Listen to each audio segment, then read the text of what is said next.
Welcome to another episode of the HMG podcast. We're on episode 8. Today you've got me, Gorcin. And I'm Tyler. And I'm Jacob.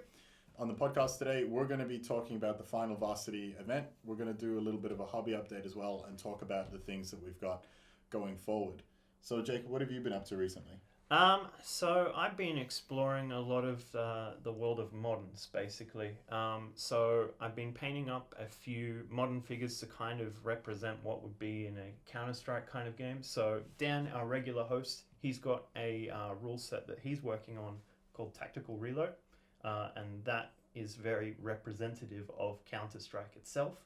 And picking up that interest actually came from the Varsity firefight event where we did kind of the defusal bomb missions and that kind of stuff, and I'm being like, this is the kind of thing that I want to do on tabletop. So I've been looking into moderns. I've been painting up some old World War Z Warlord Games minis that just are not available anymore, as far as I know. Yeah, I'm not sure what happened to that project. It was there and then it wasn't. Yeah, so it had these modern sprues that had pretty much all of the typical assault rifles, SMGs, and that kind of stuff, and they uniforms were generic enough that they could kind of fit any kind of modern force anywhere. Like BDUs, plate carriers, balaclavas, that sort of thing. Yeah. Yeah. So I painted up a bunch of those. I did some way back and painted them to be modern Russians that could be in Syria. Right, okay. I just kind of looked at what kind of camouflage patterns that they're using now, and then on the other side I was like, okay, if I want to double down into this Counter-Strike-like gaming, let's paint some CTs. So same sprues again, just with, blue uniforms and black and that kind of stuff. How are you finding painting moderns compared to like World War II kind of stuff, which is what you normally paint? Well, there's actually, the camouflage is way more complicated. But complicated in the fact that you have more color variations, but it's freeing in a sense that you actually can use a lot more colors.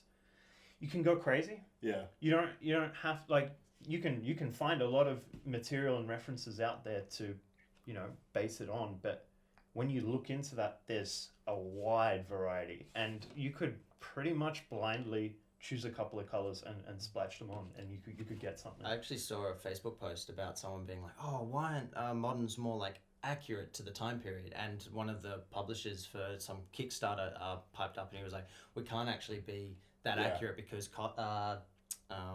kits were changing like every couple of weeks out in the Wild West in Afghanistan and stuff.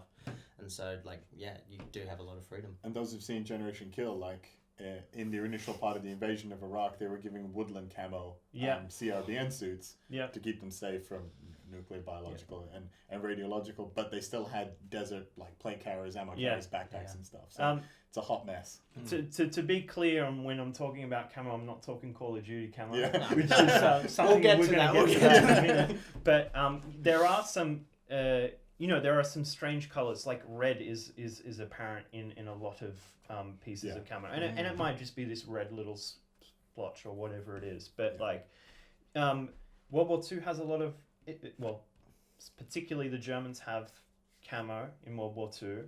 Most of the nations do have some variant of it. It's actually an interesting case. They trialed it in one of the U.S. armored divisions for their infantry. They're basically what was mechanized infantry at that point. They trialed what we would know like typical woodland camo. They're on the receiving end of a lot of friendly fire incidents because the rest of the American sort of groups in that combat group didn't realize that Americans were issued camouflage. So they saw camouflage and they shot because that was a very reliable rule of thumb up until that point. So from World War II, as far as I know, you have guards units from the Soviets that have camo, particularly for street fighting. You have German units that have it, normal Wehrmacht, SS, and those kind of things. But there's vibrant colors in all of those. So in particular, the Germans, you've got these really bright oranges for autumn themes and really bright green for spring and this kind of stuff. And it looks out of place when you're first trying to paint it, but it actually blends in quite well. I actually watched probably a week ago, some guy went into depth. I've got to remember the channel. I'll link it in the bottom and whatever. But it was to talk about the effectiveness of camo from the perspective that they sourced, you know, a replica camouflage from SS and whatever else. And I think they're in Texas or something. But it was like a heavily wooded area, and like they'd show you the examples of, well, you see the frame shot and you can't see them for about a minute, even though they're slowly moving around. Yeah. And then, you know, maybe they'll raise their gun and then you're like, oh, wow. Like, and you could see how effective it was and how that would be a tactic that would be almost unique to mostly those forces at that time. When you're talking about camouflage, a lot of the misconceptions that people have is they think it's supposed to make you invisible or blend you into the environment. And the blending into the environment is actually a secondary function of camouflage. I mean, don't get me wrong, I love all the memes of it. It's just like you wear camouflage, you turn invisible. Where are they?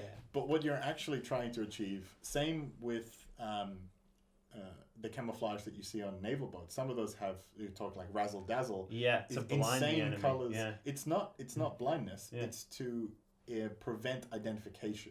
And so the thing is, when you're looking for like face paint camouflage is a really good case study on this. If you're curious about this, it's really effective face camouflage is to disrupt the pattern of a face. So because humans will recognize patterns. They'll be looking for, if you're looking for infantry, you're looking for shoulders, you're looking for backpacks, looking for helmets. You want to break the silhouette so you don't stick out as a person in a forest. You want to make it sure, as best as you can, that you can't see the outline and the silhouettes of people. And that's, again, when it came to the naval boats, the purpose of the razzle-dazzle at long distances break that silhouette, was, right? And so you couldn't actually identify what ship it was. You couldn't identify the class of vessel. You couldn't identify the nation because you would, you know, if you see the sort of the blacks and the blues against each other, it'll actually break one boat into several. And so you might be looking at a battleship that will completely outclass your little, you know, you might be a little patrol boat convoy or something. But from your binoculars at distance, you'll see a merchant convoy, for example. Or you might see like 3 or 4 ships dotted in a line instead of the silhouette. What's razzle dazzle? It's bizarre. It's like just for the viewers at home who don't know. So there's a lot of great painting tutorials for Cruel Seas that utilize this, and it's this black and white stripes, and like they can be vertical stripes, they can be up and down, and all this kind of stuff. It's geometric shapes and stripes in lots of different directions, but it's all like right angles. It's blues, blacks, greens, reds, all of these different colors, and it's to prevent identification of vessels. The Germans actually took an interesting approach with some of their early AT guns, and what they did was around the edges of their gun shields was they added this wavy pattern. And that's because if you, again, look at something natural, you don't see 90, 45s and 15-degree angles and the sheet metal.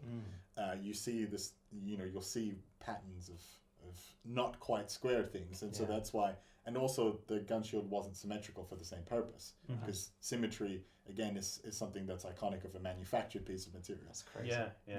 The unfortunate thing, though, is if you look at that gun shield from about 100 meters away, it becomes a straight line again, because it's not like incredibly wavy. So whether that particular thing was effective, but just those ideas of camouflage, you know, it's not about making you invisible, it's about preventing that silhouette from being that evident.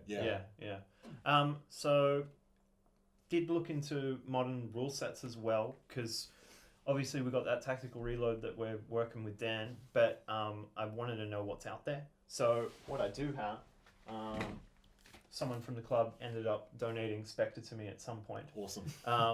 This is pretty much seen as the most popular rule set for moderns. It's done well, a lot of good reviews for that. Most people, if you ask what do you play for moderns, they talk about Spectre. Okay. But what scale is that at? Sort of squad level? Yeah, you're talking about between 5 to 12 minis, something like that. Okay.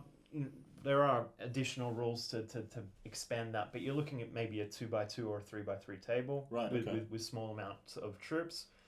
Angles of fire are things, so there's a field of view. You have to have your model facing in the right way for things to happen. Oh, that's good. And then skill level's very important. So I think I've only skimmed through it. I think there's like 3, 4, 5, 6 different skill levels, and that appropriates to initiative and things like this. So your task force 1 operators are going to shoot first as against the local militia or something like that. But there's a lot of rules out there, and it's sort of a weird place in gaming itself. I know Two Fat Lardies have a rule set that they designed for Middle Eastern conflicts that they're not allowed to actually put out there. So there is a lot of hesitation to creating games that would simulate current conflicts. It's a rumor that I've heard a lot, but I don't know that it's been substantiated. The idea that the Two Fat Lardies game was too realistic and could actually teach you to fight against modern armies. That sounds like very good propaganda. And like I said, I haven't seen the rule set. I haven't seen any official word from it. It could be a conscience thing. And if it is a conscience thing, then you can take that in a couple of different ways. It's one thing to go, my rule set's really realistic. I can't release it because it's going to teach you how to fight soldiers. But I don't think that's that's not the vibe that I'm getting. No. But the thing is, I've never actually heard that from Two Fat Lardies or people associated with them. Just people talking about it more so. So what I wanted to just promote very quickly, there's a blog out there called Charge Blog, and he has a post that is constantly updated. So that particular person is a prominent member of the Modern Miniatures Facebook group, the biggest one that's out there.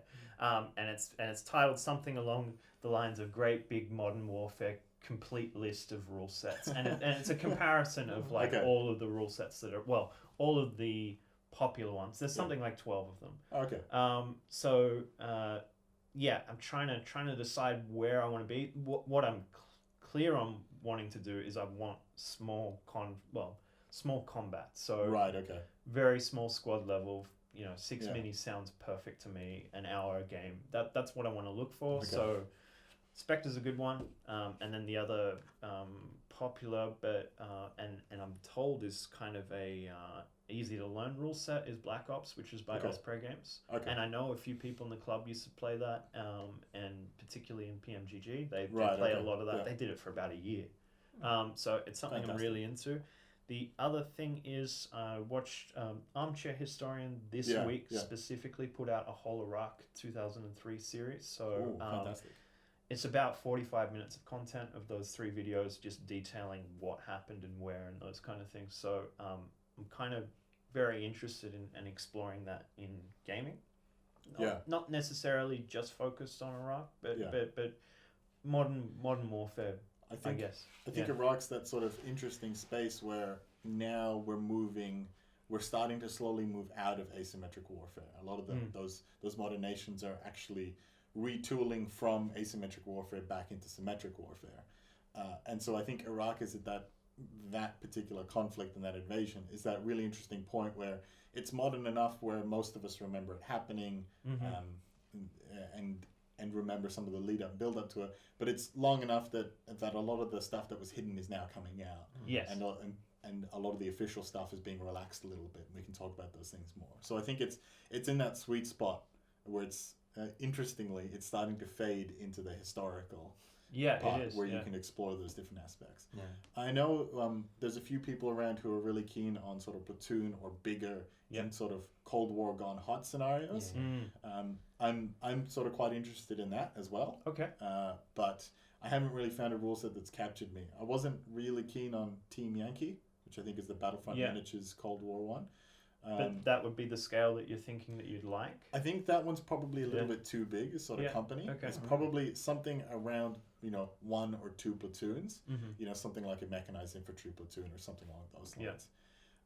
Just ignorantly, I'm not a game designer, I haven't done that much homework just yet, but looking at a lot of the what I understand of the conflict, it seems quite a difficult scale to capture, just because most of the stuff that you would actually be utilizing would be off-map assets. Artillery at this point, even mortar ranges. You're not talking precision-guided munitions for the most part. An armored conflict, and if you're trying to talk about realistic ranges, or at least plausible ranges, it becomes a game of playing on a 12 by 8 with one infantry platoon, and the whole thing just sort of unravels quite quickly. So I haven't, that's me just prophesizing in an armchair. So I'm gonna go and see if I can find something in that sort of scale, because I think it would be interesting trying to capture something in between, because the squad level stuff is obviously like really interesting and really engaging, but I always like seeing something a little bit bigger for me. Well, I mean, it's skipping ahead a little bit, but Varsity, I think you did a really good job of capturing like multiple platoons fighting like all at once, which was it was really good fun. But we'll get to that. Definitely. That actually does. One of the things that I was really happy to see at Varsity was your Wafemme, your little unit you're working on there. Segue, nice. Speaking of the Waffem, I've been working on my first German army, which is called the Waffem, which is to appease my conscience, really, because I always wanted to collect Germans. Right. I think everyone who like does World War II at some point is like, man, the Wehrmacht, what an interesting kind of group. And like I was kind of like, but they did so many terrible things. I don't really feel comfortable. So how can I turn this on my head and make myself feel comfortable while also getting to play with all these awesome toys? So enter the Waffen. What are they? They are a Waffen SS battalion or division or whatever. Reinterpreted to the Waffem, meaning they are the most fanatical, flamboyant, fabulous soldiers you will ever see on the battlefield.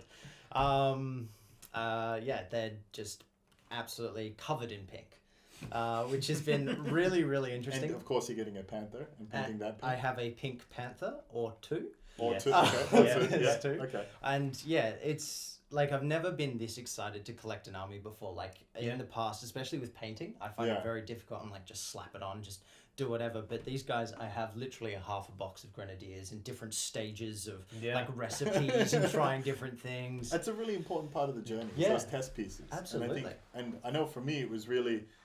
It sort of echoed a lot of the experiences I had going into sort of my first painting competition. Was trying all of these different recipes, and I know being part of that process with you and trying all those different colors and seeing them come to life was really cool. But you got there in the end, right? So I got my pink down, which means I can start building up these guys who I'm having ready for skulls in November. Hopefully, fingers crossed. Perfect. But only 6 weeks. Going to the camouflage, I'm looking at guns now. How do I want to paint them? Okay. And Jacob, I shouldn't have listened. But Jacob said, hey, wouldn't it be cool if you painted them camo? And my head's instantly like Red Tiger, urban camo, like from Call of Duty. Make it really fun. I think originally he was like, just woodland camo, but I was like, no, we're going like gold guns. Like. So I'm looking at how best to paint camo on just guns, and at the moment, it's quite challenging. I think it is. So my thought would be, you should be trying things that might not necessarily be a paintbrush. So when I've done he's got some really clever ideas. I'm intrigued. So back when I did a commission for British Modern Camo, there were these tiny faint lines, and I tried it with a brush. I'm like, this is just excruciating. You make too many mistakes. Toothpick. Sometimes a pin, and you've got to be careful because you might be scraping the model. But you can get those finer lines in pretty easy that way. And because it's not a brush and it's a straight thing, like you kind of... You could probably, that actually does remind me. I remember you suggested this when you were talking about German dot camo. The dots. You just get a toothpick and you just dot them like that. I remember experiencing almost physical pain at the amount of times I tried to like paint a dot with a paintbrush. Because even if you get the flow like spot on, and maybe if you're definitely if you're a better painter than I am, you have no issues with this.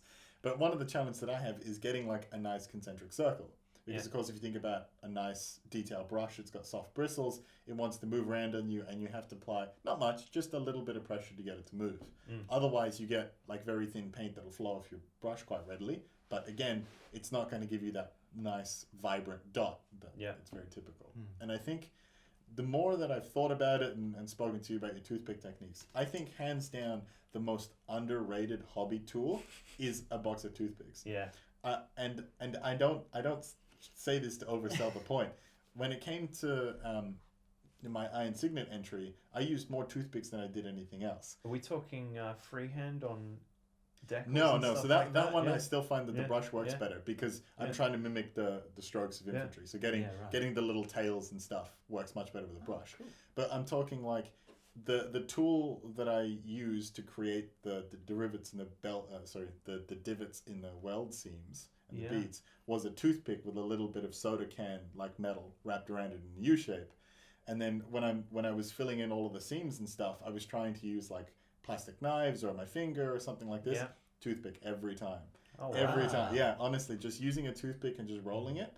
I was using sort of the Tamiya epoxy putty, which is quite sticky, so you have to like wet the toothpick and stuff. But honestly, and then I made a barbed wire fence and used the toothpicks for all of those poles. And if you tap them, you'll get the little mushrooming effect you get when you hammer like wood into ground. And all of these little things, honestly, $1 can whatever you call it, a little container of toothpicks. And they're hands down the best investment I've ever spent in hobby. Just checking. What was the pattern for the weld? This is a little bit of an inside joke. So when I did the weld beads on my M10, I had patented the tool to make. I'm not a welder, so I'm going to get this horribly wrong. If you're a metal worker, please do correct me in the comments so we can learn together. But I think they call them concentric or curved weld beads, where you get that sort of circle pattern. And I think if you actually look at it a little bit closer, it's a linear weld, which I think is done completely differently. Again, I don't understand the process. But so if you are very keen on history and you very much care about the assembly of materials, you will probably spot that the weld seams on my M10 are incorrect. They are in the incorrect period. There are weld seams at all. Like I have never seen anyone go to that length of detail. Because you send through photos, like we have in the Discord and stuff of what you're working on, and seeing you must have spent like a couple weeks just working on like it felt like a couple weeks with this weld.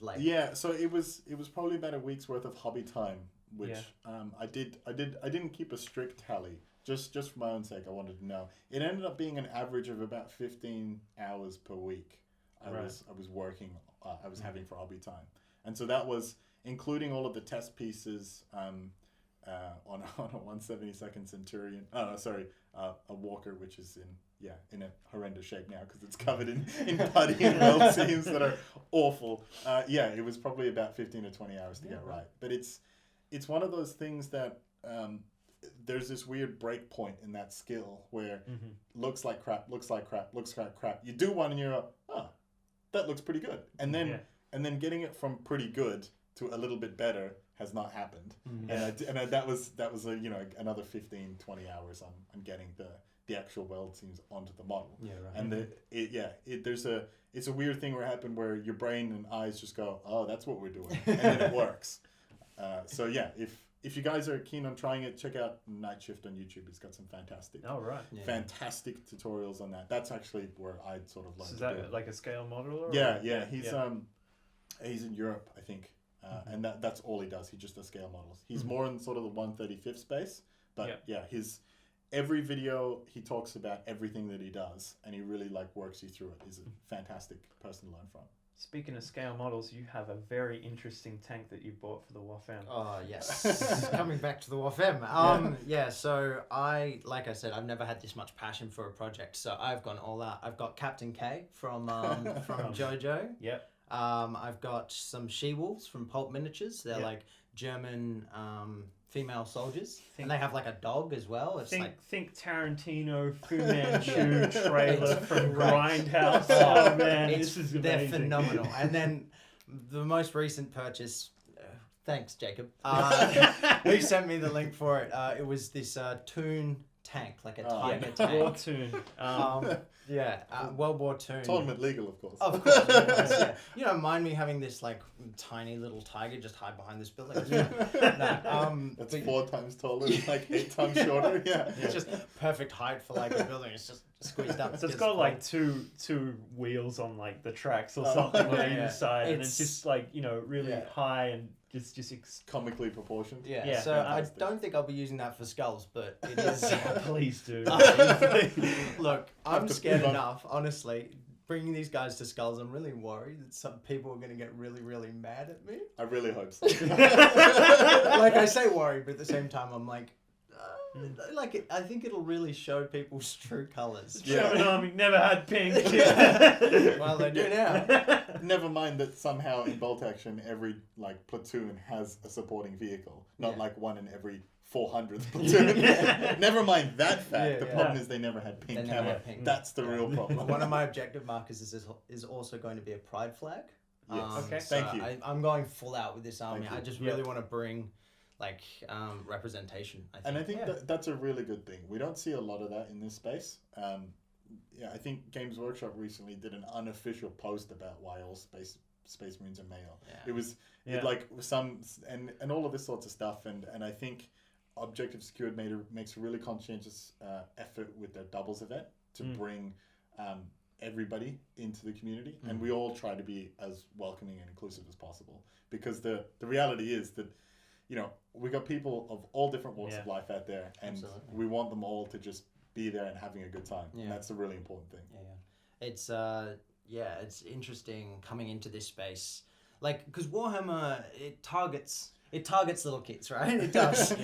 Kids who have parents with a bit of cash who want to make little Timmy happy, right?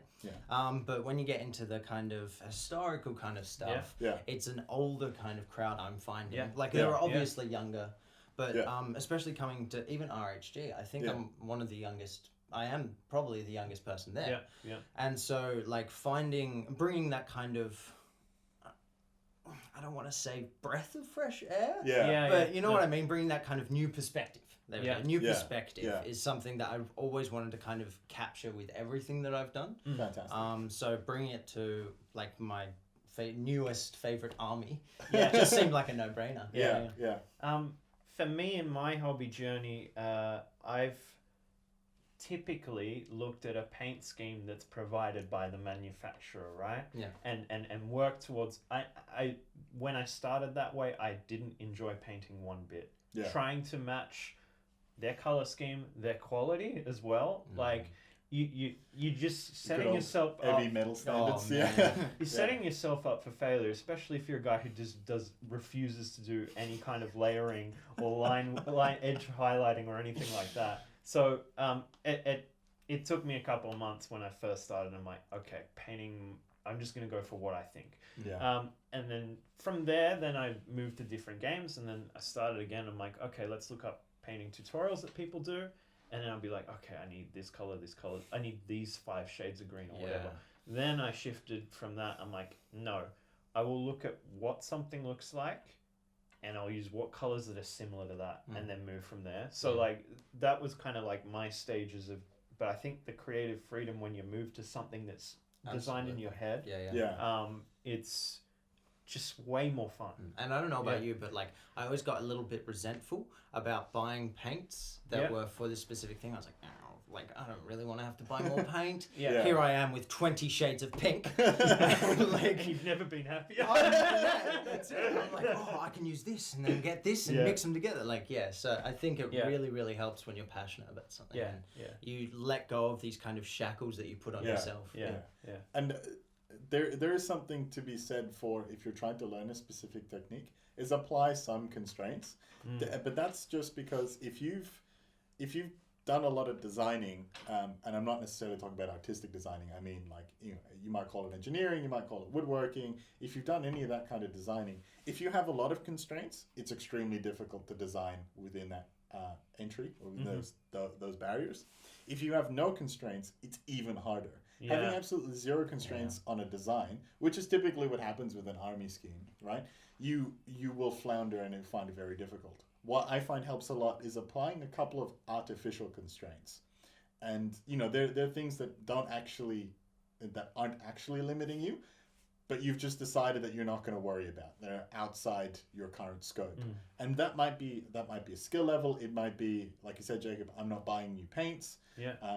Or as you said, Tyler, your whole process here is like, no, I want to bring in this new perspective with my army. These are all not real constraints. They're not actually preventing you from doing the things that you want to do, but you're using them because it flexes your creative muscle. It's like having your own vision. Correct. Like having that kind of, And using that vision to set those constraints, those boundaries, I think will help you create that space where you go, these are all the things that I want to try, and I'm not really worried about the outcome. The thing is, I'm trying it. Oh, yeah. Yeah. Like, I've learned so many new skills just from trying different colors, like Yeah. seeing how, that pink isn't actually the same as that pink, and like your kind of dry brush, just whack it on. Oh, mate. And like going there and then, going, because you really helped me teach me about, what's it called? Edge highlighting. So like getting some of that in and getting into the recesses. So I get like a bit of precision from you and just good old whack it on. It's been really fun. And I would like to point out that Jacob is the successful commission painter at the Absolutely. table. So you probably want to take more of his advice than mine. Speaking of painting, we're going to be talking about Varsity in a moment, but there is also another upcoming event that we're all attending, which we've just talked about, which is Skulls. Yeah. There is a figure that is being sent to everybody next week. We will be able to pick it up from Good Games Rockingham. Other people will be able to pick it up from Outposts. Okay. So OTP is printing out this thing called Partisan Pete. So every force will have their own little partisan. And there's a painting competition assigned with that within the event itself. Yeah. So we're really looking for, it's only a single figure. Yeah. So kind of go nuts in the sense of like, make this a character figure, try some things that are a little bit new, kind of outside of what you would normally do. For me, like I'm not going to just do my one base coat, dab it in wash and then dry brush it. I might actually try lettering or something. Who knows? But so how do you get hold of that figure? Like, do you have to have paid already? Or? So it's part of the it's included in the cost. Included. Right? It's actually not coming from the cost of the event itself. Oh, okay. Which is interesting. This is a sort of a donation from Outpost itself to help support the BA community. Awesome. Yeah. So I did an interview with Justin, all about this event, and we'll talk about that a little bit later. But with Partisan Pete, you'll be able to get him from attending the event. There's a number of places to pick him up. For registering to the event, right? You get it before the event? Yeah. Yes, because you want to have him painted for the event. Okay. So do you register by like clicking going on the Facebook? You click group, going, and then you also tell Justin that you're attending. Okay. There's a little post in there, and Okay. it's a sign up list, and it's like, are you playing Axis or Allies? Are you attending, and have you paid? Nice. Yeah. As far as I know, you just need to say that you're attending at this point to get the mini. Okay. But so there will be a painting competition for Pete in the event, but also why not double that up with the Paint Some Stuff Facebook group, which Outpost also has. So what it is it's a painting group on Facebook. Once a month, paint something that you haven't painted before. So you give them a little photo and you pledge time and date stamp of here's my primed figure or whatever it is. And then you commit to doing that, and at the end of the month, there's a completed album. You submit that, and they do a random draw, and you get a $20 tactics voucher if you win. It's one entry per person. You can pledge whatever you want. You can pledge can be as big as you want, as small as you want. Yeah, right. Just get involved. So, and if you complete it, you go into the draw. Correct. Yeah. Okay. So it's actually a good incentive to do that whenever you're working on a project. Yeah. Not necessarily to win the $20, but it kind of commits you to like, I'm gonna get this done this month. Yeah, absolutely. Yeah. So yeah, just putting it out there that it's a great painting competition that runs every month, and you don't need to be a member of Outpost to participate or enter or anything like that. It just needs to be a mini that hasn't been used before and it's brand new for that. I really like that structure because it's not about. It's not about grading. It's not about scoring. It's just making sure that you've got another motivation to do hobby. because I know that my pile of shame keeps growing. I don't know how anybody gets a smaller pile of shame. This guy over here. And yeah, I pledged in August as well. Okay. I did that one, and then I got about halfway through the month, and I was not quite halfway through my project, and then I was just like, I really need to finish this because I have to start everything else I've got on. And I found that it was a really good motivation for me as well. Nice. Okay, so maybe we should move on to what we've been doing around bolt action scene in the community, and that's this lead up to the end of Varsity. Yeah. So we've had a couple episodes talking about pre-Varsity, then Firefight itself, then Scramble, which was the Wings of Glory episode, and now we've done the final event, which is the big 6-player game. Correct. This is the one that we've been working towards the whole, all of this lead up time. Yeah. If you guys want to know more about the previous episodes and the previous events, go check out the other episodes. We've sort of gone through it in detail. Mm-hmm. Just for a quick brief, the campaign is multi-game day, multi-system. There's lots of consequences that the outcomes of all of the different matches and games that were played will be impacting this main event. This main event is a 6-player event. It's going to be was played on a 12x4. Mm-hmm. So 2 6x4s stacked lengthways. And it was to try to capture what was Operation Varsity, specifically Varsity and Plunder, which was the airborne invasion coupled with an amphibious assault over the Rhine in about March 45.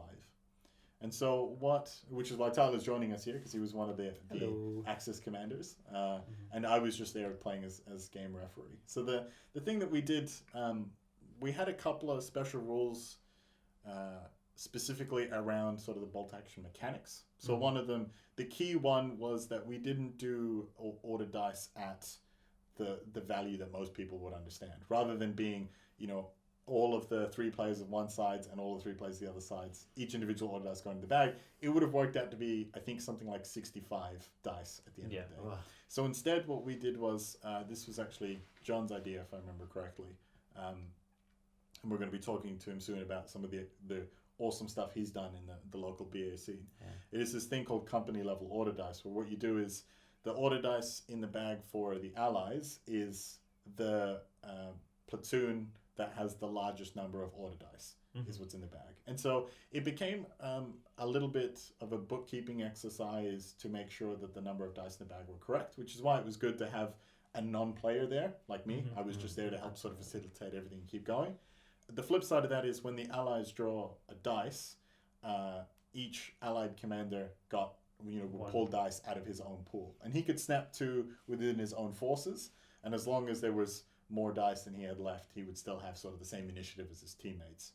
And what that meant, it turned that 3v3, instead of being sort of a 1v1v1v1 etc., it ended up being a 3v3, and you got this sense of, you got that nice ebb and flow that you get with bolt action of some sides having initiative or with multiple dice coming out, and then you also captured some sort of local initiative where an officer might snap 2 and seize an opportunity with his men, and he might move several units. And I think having that distinction was really cool. Didn't see too many snap 2s. I think we saw 1 or 2 in some really key moments, but by and large it was pretty much just relying on this company level system. This board, just to reference it for people, it was essentially deployed as kind of 3 battles. So you had a river crossing that the allies were trying to come on from. Yep. You had some paradrops happening in a forest in the middle. Yep. And then you had a town that was trying to be assaulted from glider planes. Correct, yeah. Yeah. And so the deployment zones were set up so each player had roughly 48 inches. The river crossing ended up being a little bit more constrained just because the river sort of snaked through that tile. And so the allied player got a very skinny corridor to advance onto, which makes sense if you're coming in as an invading force. And the German defender was not quite up against the bridge himself, not quite in the defenses. And that was to represent the fact that the Germans didn't actually know exactly when an invasion was coming, just that it was. Yeah. And everybody else was basically deploying in either meeting engagement style or paradropping instead. And so we didn't use the combat drop rules. We sort of played with them a little bit. I played with them a little bit just to sort of capture some of the things there. The other special rules that were in play was there was no bridge at the river. So the Allied commander could choose to take a squad of engineers, try to repair the bridge, or an amphibious vehicle, so he didn't care about it. You can still cross it. We made it shallow, so you can still cross it without needing sort of amphibious capability. The Germans were short on ammo, and so that meant that every time they fired either a team weapon, such as an LMG in a squad, or a heavy weapon, there was a chance they got a pin on themselves. And there was no drop zone secured for either the glider landing or the paratroopers. And so the paratroopers were scattering and collecting pins like you wouldn't believe.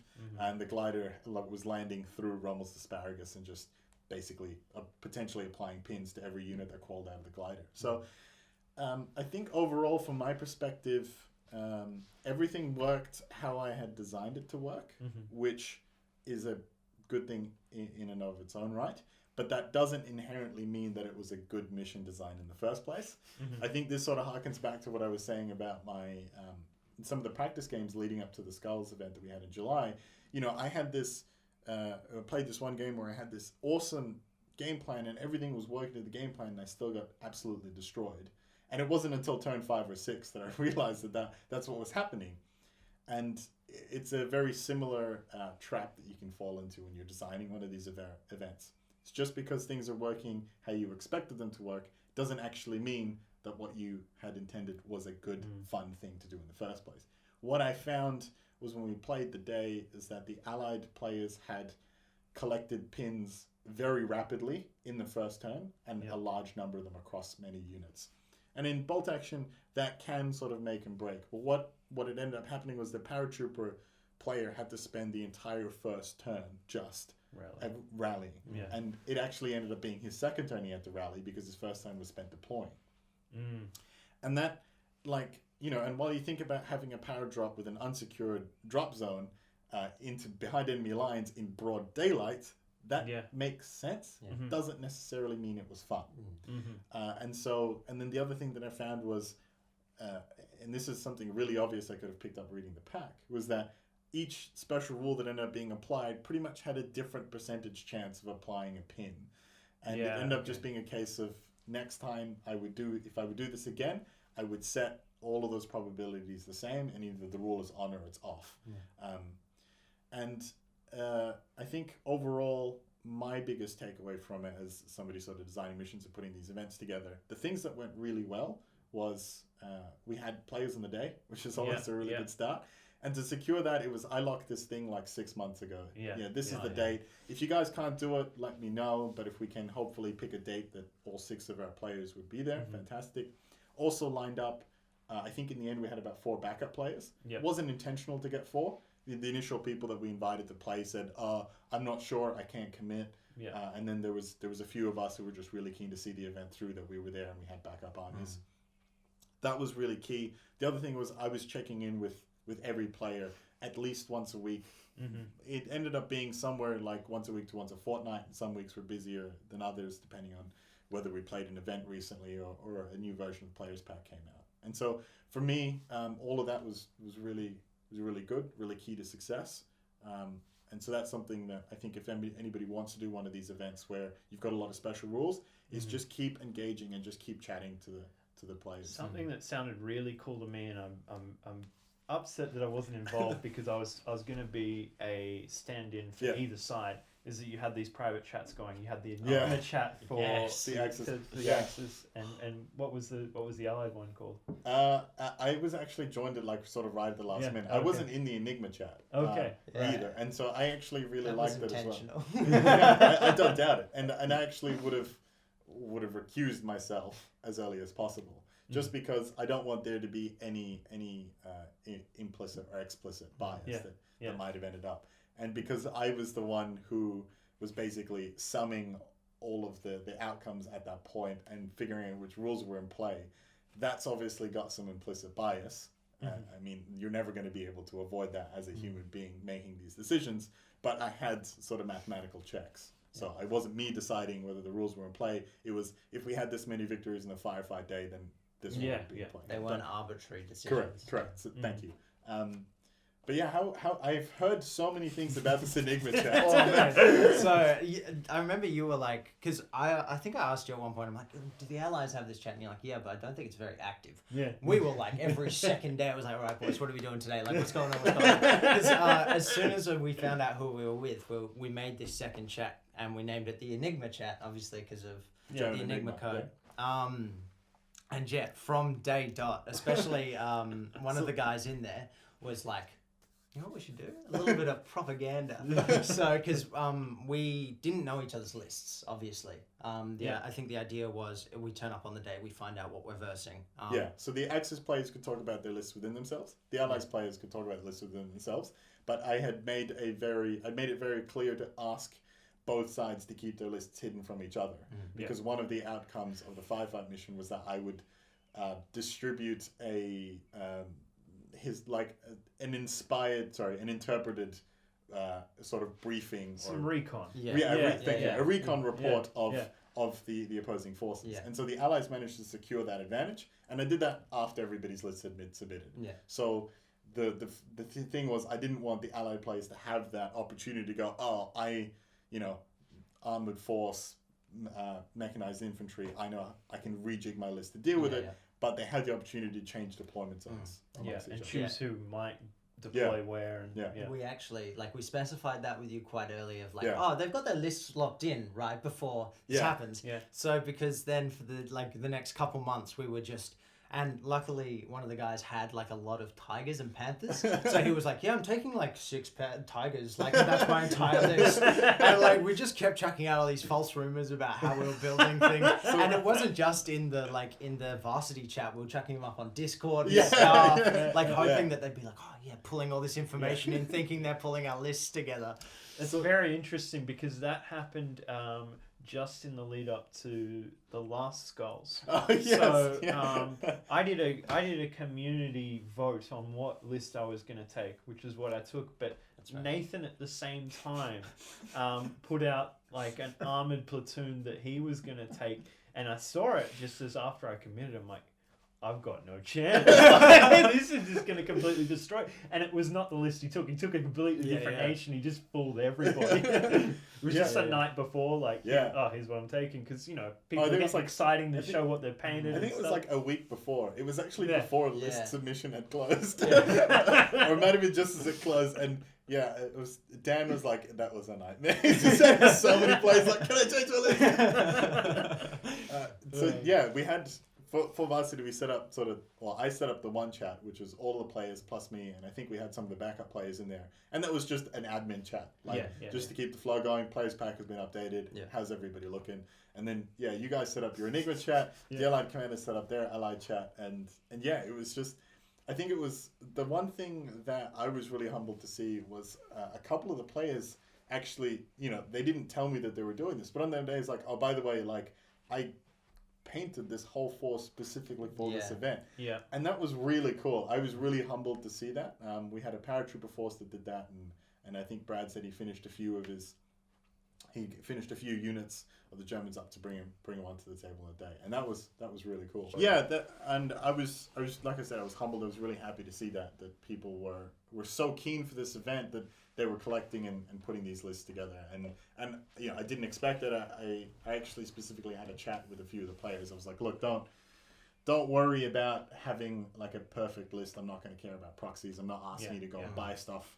I don't care if they're painted. I just it was purely just come to the day and have a good time. I took that thing to heart. I think I borrowed about 3 different armies, and I because I originally wanted to have my Waffemme painted up for it, but I was still working on color and everything, so I had a squad kind of half painted. Yeah. And they did work. Oh, boys, when we get there. Did you want to talk about that? Yeah. All right. Well, I'm just curious about one thing. Did this event kind of solidify how your list is going to look moving forward for the Germans? So because they're the Waffen, the Waffen SS, they're the best armed, they're the most fanatical kind of troops and everything. I really wanted that core aspect of having veterans. but also because the other guys were taking like mechanized and motorized divisions, armored divisions rather. Yeah. They were like, hey, you're gonna have to be the one, and this is getting into the tactics of it. Yeah. You're gonna have to be the one that brings all the dice. Yeah, all the order dice. Yeah, so we match the other team and stuff like that, which was actually rather thematic because, you know, last stitch of the Germans, you've got just everyone piled together trying to defend. And also the town was being defended by regimental headquarters, which has a lot of additional bodies that might not necessarily be frontline combat troops, which is what your list ended up being. Well, yeah, I didn't know this was an option until I found it just like randomly, but there's a 5th columnist unit, which is literally just 2 guys. And I was like, yep, extra dice, let's do this. I was just filling up this list with the inexperienced and like regulars, and it's because I wanted that veteran core. I had a squad of veteran, fanatical, full AR, Waffen SS squad, which were my only squad of Wafemme that I managed to paint up. And boy, did they do work. So like I set up in the town, I had to defend like these different buildings and everything. And I was like, just fill the town with bodies. Oh, actually, I just remembered. So like we were told we'd have the 48 inches on one side. Yeah. And looking at my deployment, because you sent us this real cool map that you'd drawn up beforehand, because we didn't actually see it worked for us. Like we didn't see the table until we were there, but it was cool to kind of get an idea of what we were going up against. And we were looking at it, and it's like there's a road there. There's a road that leads from your deployment, and one of the key buildings is on the other side of town. Yeah. And I think your initial idea was both sides will get there at roughly the same time and fight it out for those buildings. Yeah. Yeah. So they were. Basically, if the glider rolled really well and his landing and went all the way, he would be under 12 inches away from an entry to the key sort of church in town. And then the flip side of that was you had the road, but you were 18 inches away from the entry in your side of town. Yeah. And so that was my idea of balance. And so I had expected, again, this is a design thing, I'd expected that you'd have a lot of infantry defending a town because the vehicles are no good. You got to be capturing buildings, and so I wanted to have that decision where you basically forcing if you want to get in the building, you got to take some mobility, or you got to bring some HE to take the buildings down, which is actually what the glider platoon did. Man. So but in that deployment, I kind of skirted that a little bit and got my cake and got to eat it too. In that I took bikes, which no one had accounted for. So I had these bicycle units, like 10 here infantry, just like riding their little hearts out to the other side of town, going up this road, just planting them in the building, and they stuck there in the church for the entire game. But yes, they were shelled constantly. By, what was it? It was a 17-pounder. Yeah, it was a 17-pounder. He literally couldn't hit the broadside of a church. I can't believe that thing was still standing. It was crazy. Yeah. And he also dropped artillery in town and ended up like leveling an empty building that didn't have an objective on it. Yeah, he didn't even manage to kill any of the guys inside. Like they all got out fine. Like it was really he had his dice. His dice were against him because then there was also the charge. So he had his so his force was full British paratroopers, like veteran everything, SMGs, like coming out of the wazoo. They were ready to take the town, take names. You had a squad of regulars in the building? Green. Oh no! Green. And they stayed inexperienced for the game.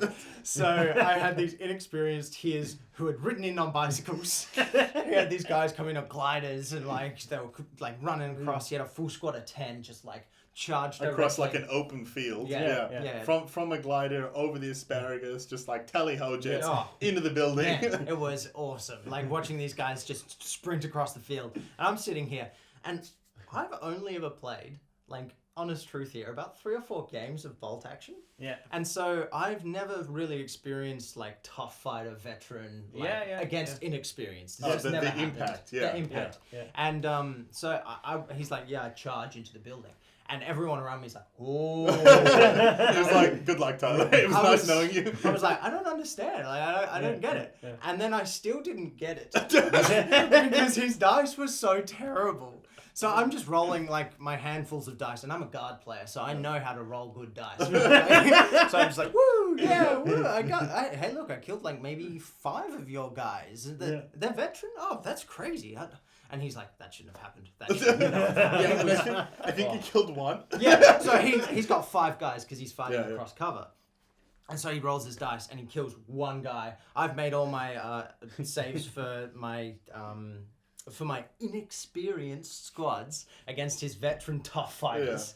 Yeah. And I'm like, oh, cool, I won that. Like, they're all dead now. And everyone around me's just gone mental. They're like, oh my God, how did that fail? And I'm like, the way you're explaining this, there is a very famous video on YouTube out there. It's some war movie from like the 90s or something. And it's this German garrison that's shooting this one drunk Soviet guy, and he's kind of dancing around, and he's got the PPSH, and like he's swigging from his vodka, and like just goes like this, and like the burst fire like hits like 20 guys, and like they're trying to run away and all this kind of stuff. And but the opposite, it's just it's just like drunk old men and kids in a church, just like bolt action firing.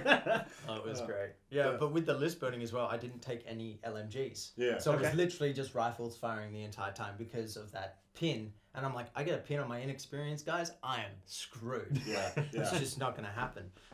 So yeah, that was probably the biggest defining moment that I didn't realize until after the game.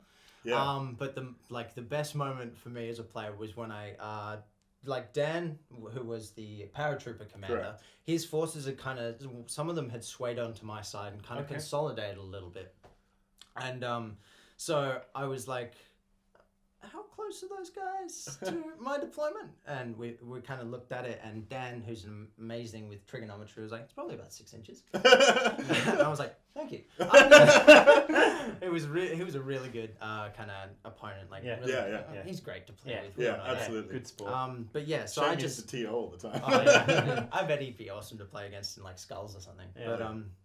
But yeah, so I just got my Waffen AR toting fanatic veterans, just planted 10 of them right next to one of his just regular squads. Yeah. And I was like, I'm a fire at that. So he had 20 shots coming at him, and I just wiped them out. And I was like, and we kind of had a chat about it as the game went on, because we were kind of friendly and everything, about just sitting there and just having that squad there, because I did that. And he had an LMG there. Yeah, he had like another squad all sitting like around there. And a sniper team as well. And a sniper team as well. And I'm like, might lose that squad. Like they're I've taken pressure off Brad because he's now going to have to commit things here. But I'm probably going to lose these guys. Yeah. And I was like, that's fine. New model syndrome. I'll blood my pink boys and girls.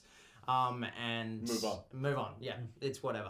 They stayed there the entire game. Yeah. I think they lost 3 guys, and that was from medium machine gun, light machine guns, rifles, and a sniper team. Yeah. Oh, what a bloodbath for the Allies. So when I got there, I was absolutely terrified for Nick.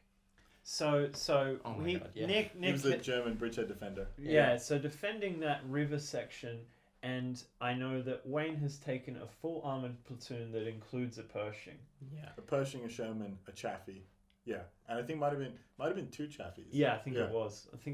And the only anti-tank options Nick had is got Panzer IIIs. I'm like, yeah, but Panzer IIIs light tanks, man. Like, you need I actually really, really liked that, because that was like one of the big things about Varsities is that they didn't have like dedicated. Yeah. We're not talking Panzer IVs, Panthers, like Tigers. I mean, they had a couple, but they were, they were diamonds at that point in the war and that particular conflict. Yeah. And there was like, all of your Panzer training at that point is done in Panzer IIIs, and he like painted them up like, oh, it's like a little, they're out in a little Panzer training exercise, and it's like, is that a Pershing? So, Nick had the P3s, which are a solid tank, 150 points, decent gun, and twin MG and all that kind of stuff. I typically use them for the anti-infantry role. Yeah. And then he had a flak on the back of like flak a truck. on a truck, And then a Nebel. Yeah. And Brad wasn't too far deployed away from him, but again, I saw a lot of HE stuff. I think he had a Wesp or no, I don't or think he had a Hummel Wesp. or He had an armored car. It was it wasn't a Puma. yes, It was it's like the open like top a- one. yeah. It's like with a super heavy AT or something. Yeah. And he had I think it was a medium or a large howitzer. Yeah. And that was Brad, wasn't it? Yeah, in the and center. as I was seeing him deploy, he was leaving Nick to be. It's Leaving like out to dry. I don't care. I got to deal with Dan, man. Yeah. And I was like, guys, like help Nick. Like Jesus, this is not gonna work out. And then Nick is just how he's deploying. Like he's just like front and center. Oh yeah. Next tank there. Next tank there. He I'm like, was, whoa. Not even in spear tip or anything, just line of tanks. Yeah, and I'm like, there's a bunker you could hide behind it. Nah, don't worry about No, that. That'll get in the way of my shots with my pads of And freeze. then just first actions, he's like, ambush. I'm like, Jesus, don't you want to just like hide behind something, get a side shot on this No. Pershing or something? And It turns out that Nick didn't bring 3 Panzer threes. He bought can openers. I felt really bad for Wayne. Oh Like a my lot of gosh. it was good luck, good Yeah, dice on Nick's yeah. side and bad dice on Wayne's side. That was, I think, really the massive swing on it. Because the Pershing didn't go down until at the end. He was just bouncing rounds off him all day long. But yeah, that first turn of him moving Yeah. up, I think the Sherman got destroyed. it got immobilized. Yeah, that was right. Yeah, Yeah. so it was really bad luck for Wayne. But like, I was like, Nick, I don't know if you should have come through with this. How did you find the claustrophobia of the board? Because they're having so typically with a 6x4 you'd only expect 1-on-1, and if you're talking a 12x4 you'd expect a 2-on-2. And so with the 3-on-3 you ended up loosely speaking with about a 4x4 play space, and each player was bringing 1,000 points. Yeah. So it was, the claustrophobia. I mean, Dan was on my deployment zone, like we talked about before. But I think it was all right for me because the glider didn't come in too close. Yeah. And he had spent a lot of the points on that artillery piece Yeah, that the did 17 nothing. pounder. Yeah. And so then it was more about him trying to maneuver guys around my arcs of fire and stuff like that. So I feel like I had quite a bit of room.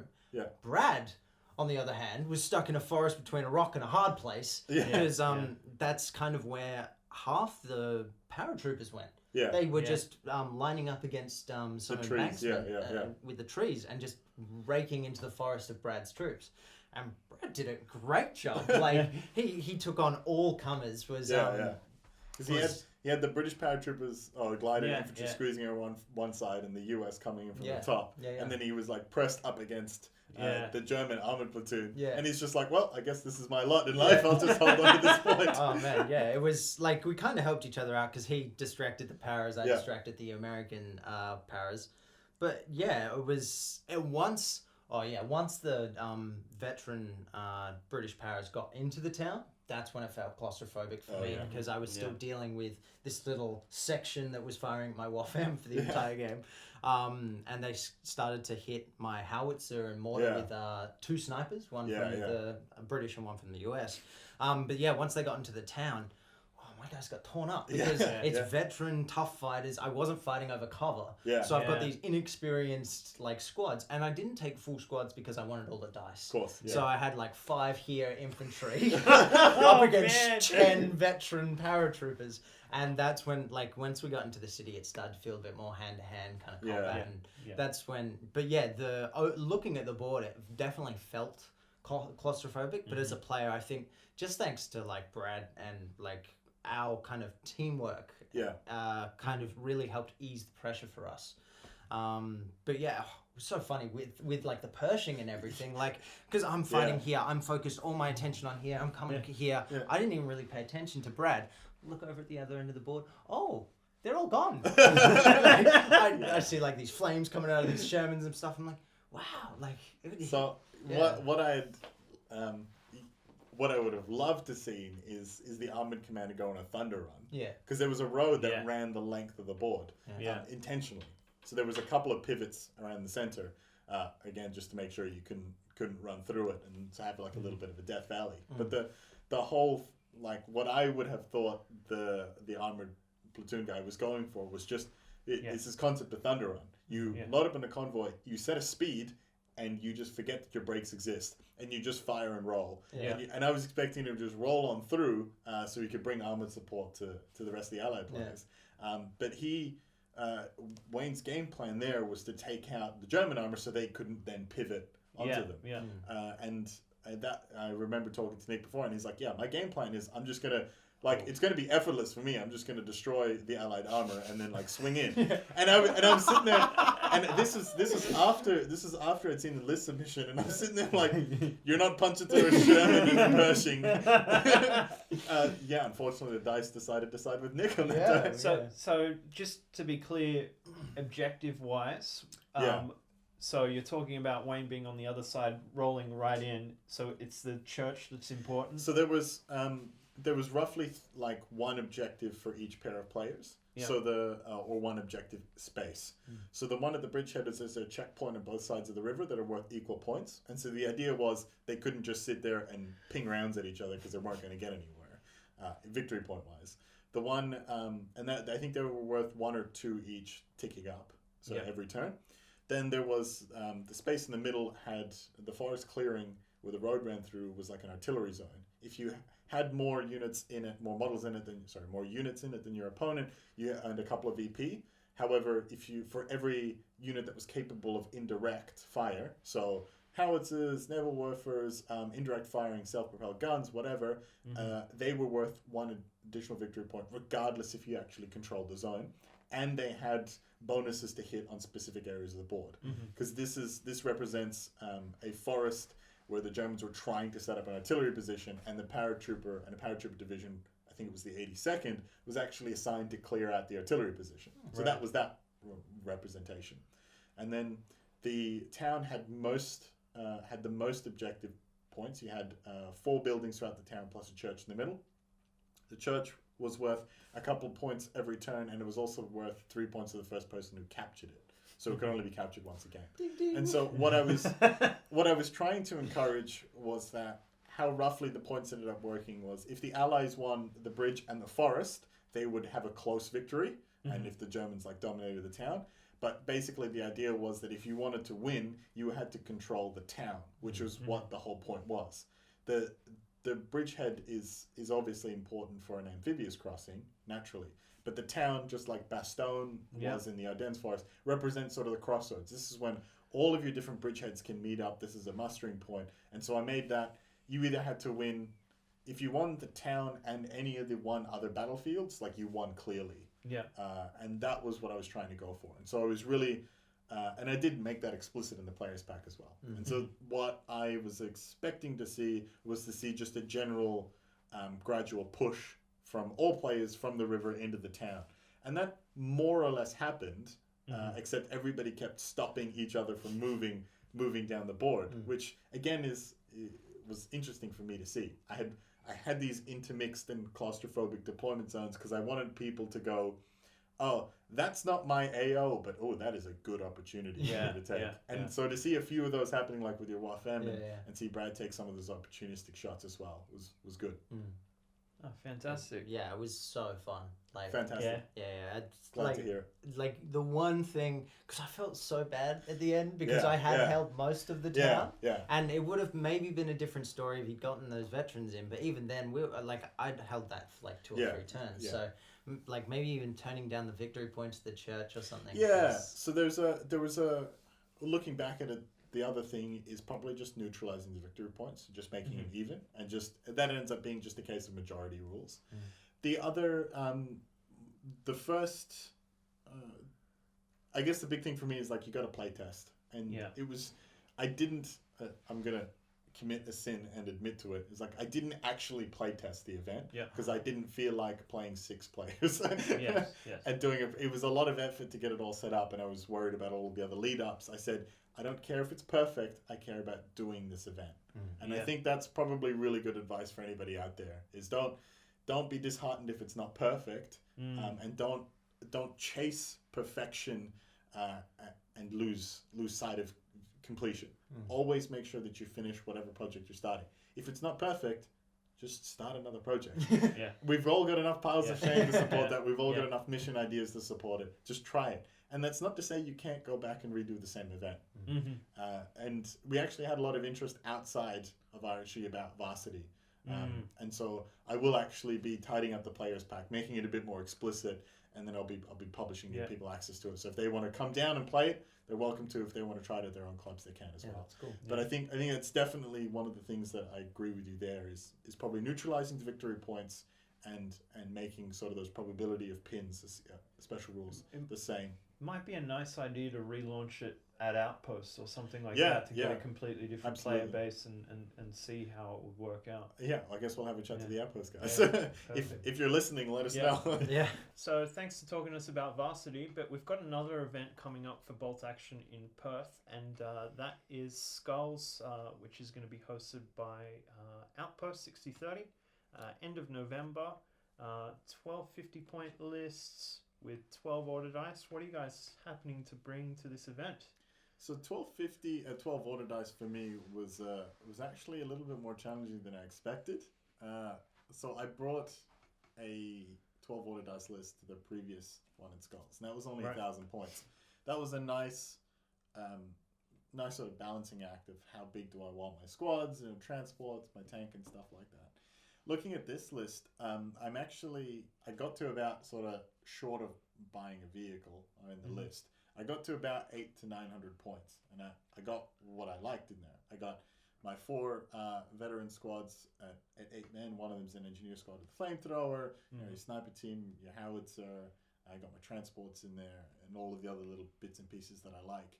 And then I sort of went, well, I don't really have any dedicated AT. Last time I took a Chaffee as my tank. Chaffee's a great, it's probably one of the best bang for buck US vehicles on the list. I think it's a light tank, but it's got recce, medium AT gun. You got a gyro stabilizer if you take it as veteran, and it's sub 200 points at veteran. It's an absolute steal. It's got riveted construction, so if it gets hit, it's not great. But with all of those other tools, if your Chaffee's getting hit, you've either gambled and lost, or you're not sort of like playing to the point of recce. Obviously, it's an oversimplification, but that's the sort of general gist of it. With vehicles like that, you want to keep them hidden, you want to keep mobile. And so I'm looking at my tank list, and I actually think I'm going to take something a little bit heavier with a bit more punch. Right. The reason is because I looked at my list from a competitive perspective, and I think it's got all of the tools that I want in my toolkit, and I've only got 1 order dice left. Right? Yeah, okay. 11 dice, I'm at 900 points. I got to take something big. Yeah. And then, I was thinking about all the things that I would take, and I was like, well, I'm an American player, what am I going to take? A Pershing, maybe? Or am I going to take like a Sherman 76 or whatever? And then I was like, hang on. The German players are going to be in the exact same boat. Yes. They're going to hit, even with veterans, they're going to hit 900 points at 10 or 11 dice. And they're going to go, I could take a Tiger.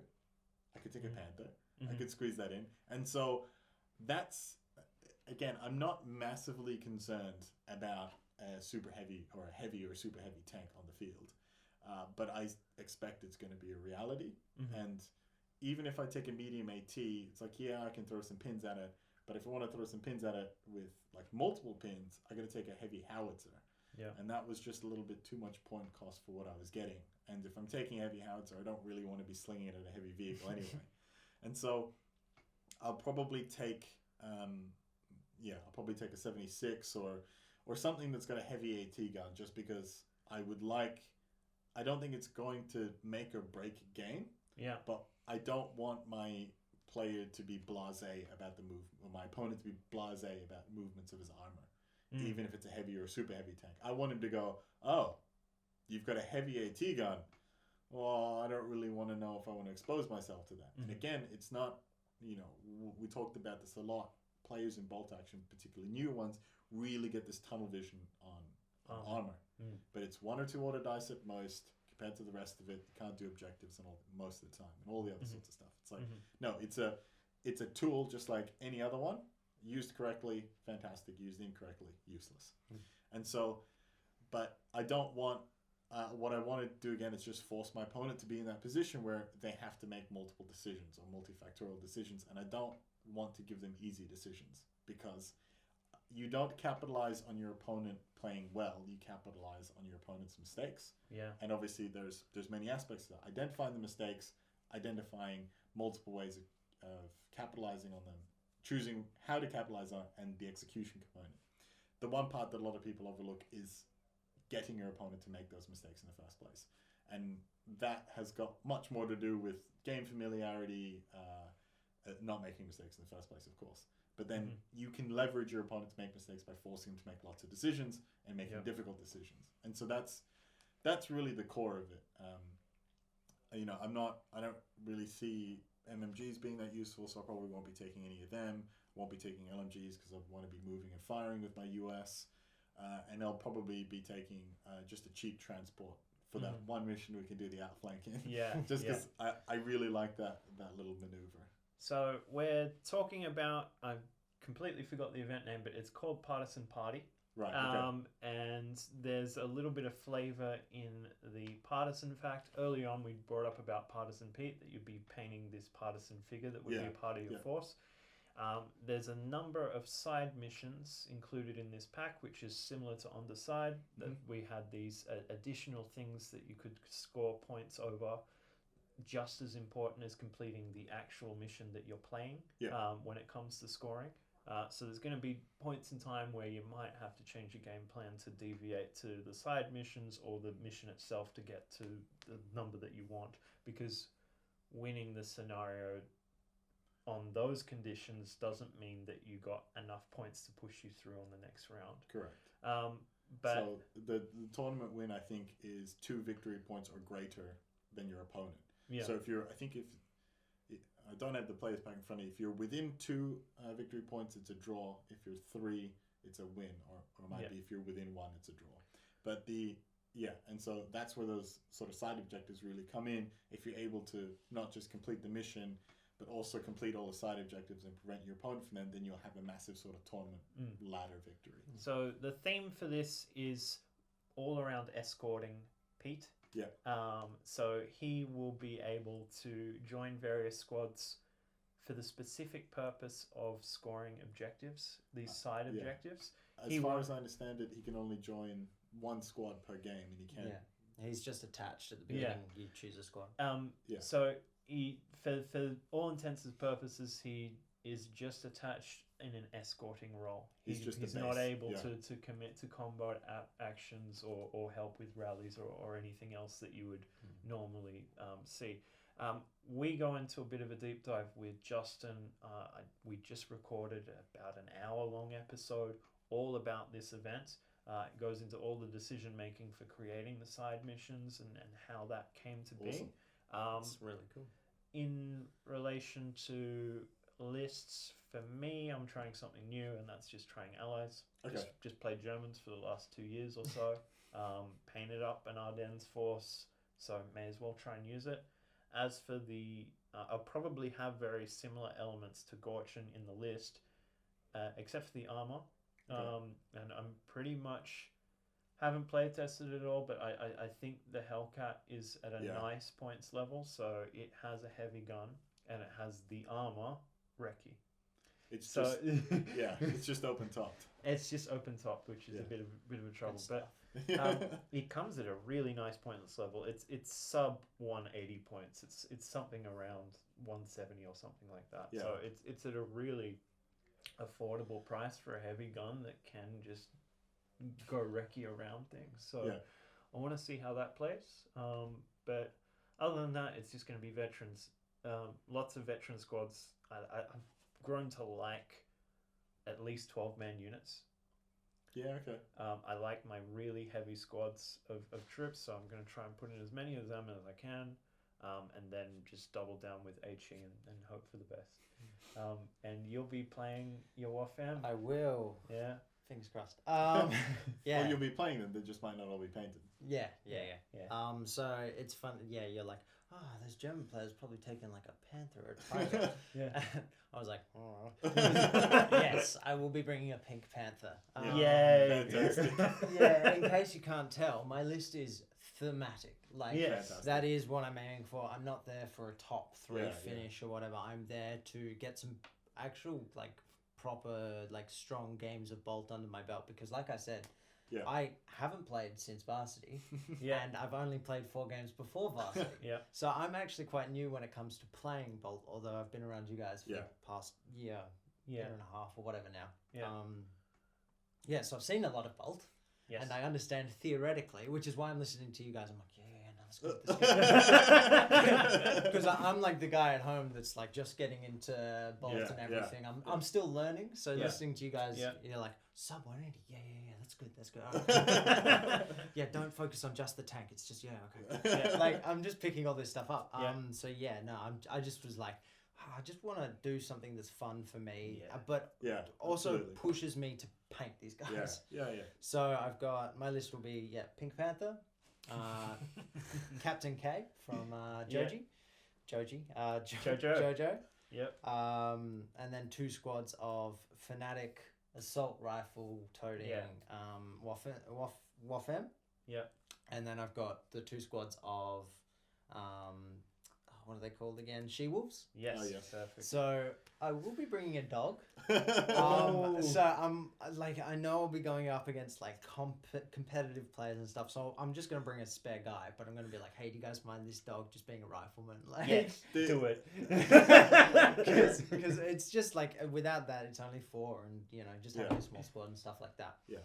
So I'm hoping people are okay with it. Like, if people are like, oh, height, I'm just like, oh, we'll swap the figures around if that's... So for what it's worth, in the rulebook it says all figures count as standing. For all purposes of line of sight, etc.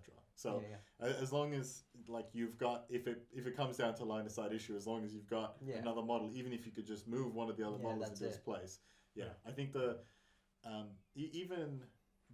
while you said sort of you're going to be up against competitive players, I actually don't think the Perth scene is that hardcore competitive.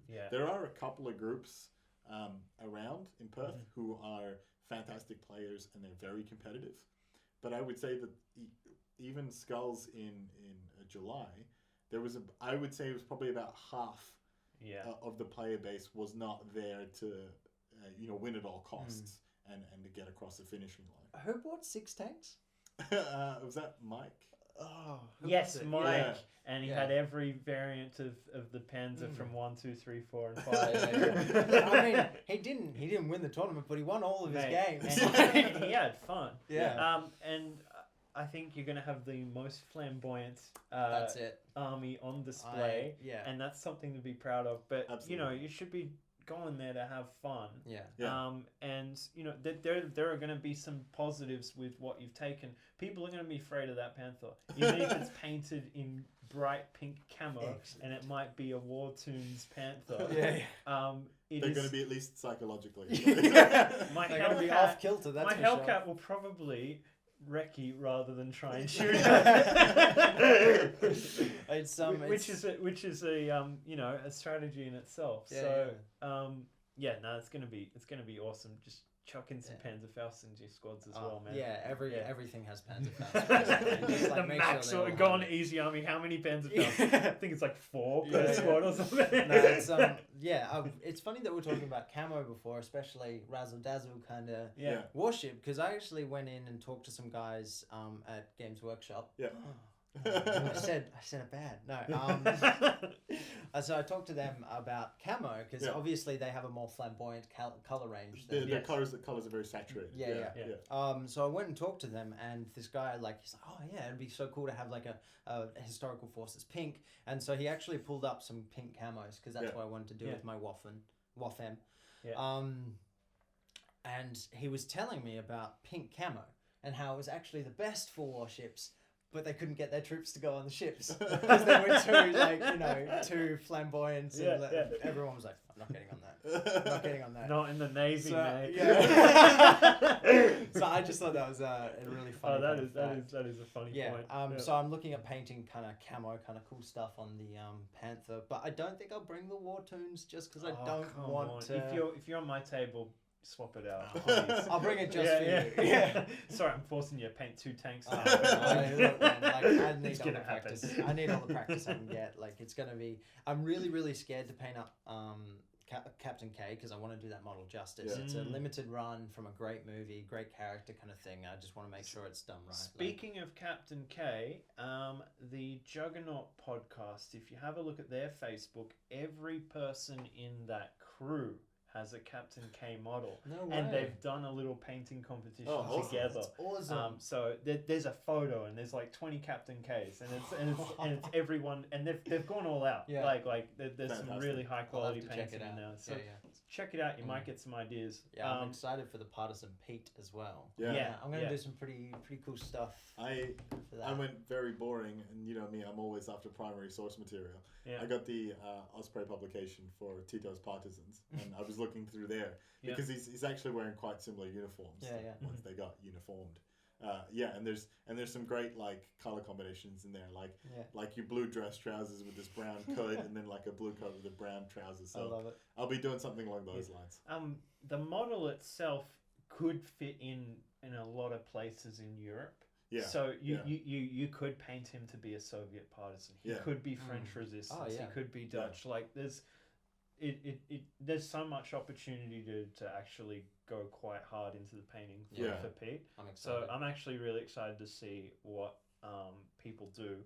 And because it's one figure, I think it gives a bit more of a chance in the painting competition side of things that it doesn't go to the default best painters in bolt action. Okay. I think if you got one figure and you're not spending the time on an entire force, you might have the opportunity to try a few techniques and get something looking quite unique. It's actually, I know a lot of the really top tier elite painting competitions from outside. I know that what will typically happen is you'll register to one of them and you will have a model provided to you and everybody gets the same model. Yeah, right. And so it's more of an exercise in assessing that painter's creative ability as opposed to ability to assemble a model, choose a model, etc. But that model cost is included in the ticket or the entry, isn't it? Yeah. I think in those cases it is. Yeah. Thanks for checking in with the Historical Miniature Gamers podcast. Thank you very much, Tyler, for being a part of this cast. Thanks again, Gorcin. Please like and share this video if you enjoyed it. Let us know what you think in the comments below. Have a look for us on all the podcast apps out there. So we're on iTunes, we're on Spotify, we're on Google Podcasts as well. Find us on Facebook. Let us know what you think of the cast. If there's anything that you want us to cover, we'd be more than happy to try and accommodate what the community is after. So it's Historical Miniature Gaming Gamers on Facebook. Yep. Western Tabletop just Western Tabletop on YouTube. And Facebook. And Western Tabletop is also on Facebook. Correct. Yeah. Cool. Now, good to know. And if you ever see any of us now out in public, I'm the talent over here. Loves being approached by people. So definitely, I'm sure. Yeah, if you see us have a chat, we always love talking to people who've seen the show or haven't seen the show, and definitely come say hello to us. So wherever you can find us, search Western Tabletop or search HMG Podcast, Historical Miniature Gamers, you'll be able to find us. Great. Thanks, everyone. Bye.